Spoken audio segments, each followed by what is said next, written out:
S'il n'y avait qu'une seule chose à retenir sur le principe d'une procédure, c'est d'expliquer comment faire. Autrement dit, les étapes et vos descriptions vont être orientées vers l'action et suivre un ordre. Une procédure réussie est une procédure pertinente, utile à vous et à d'autres collaborateurs. Elle doit être claire, factuelle, courte et non ambiguë ou interprétable.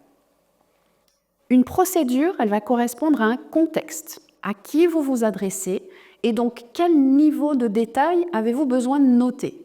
Trop d'infos tue l'info, mais pas assez d'infos nuit à l'efficacité. Une rédaction de procédure se réalise par étapes. Je vais en présenter 3. La première consiste à recueillir des informations. C'est l'élicitation. Par une prise de notes, une carte mentale, la méthode QQOQ-CCP ou Ishikawa, vous allez rassembler les éléments du processus.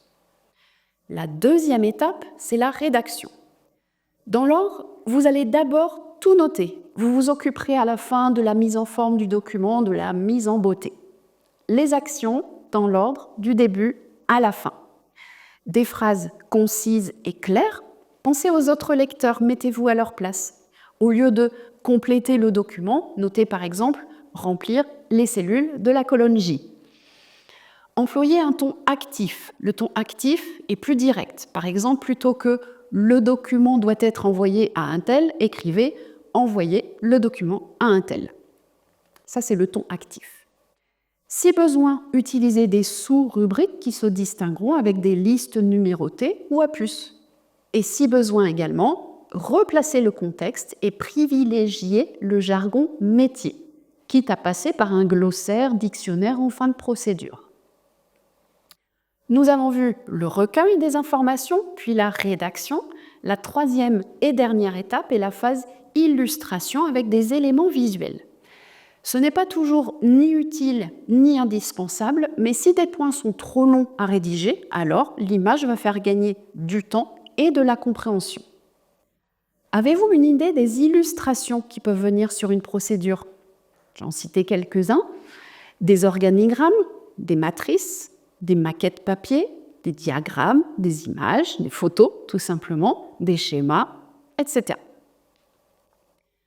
Dans certaines situations, la pertinence de la procédure textuelle peut se poser. Si plusieurs personnes ou services sont appelés à intervenir à différents niveaux, un logigramme sera peut-être plus approprié.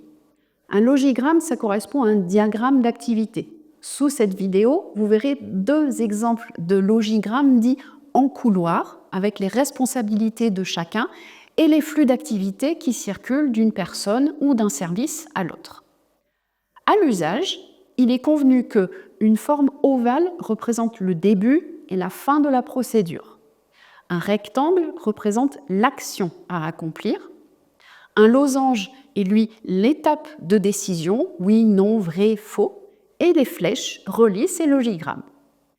Une illustration vous est proposée en bas de cette page à propos d'une gestion des appels entrants au niveau d'un standard. Voilà, je vous ai exposé toutes les bases. Je vous propose maintenant de passer à quelques exercices pour mettre en pratique ces théories.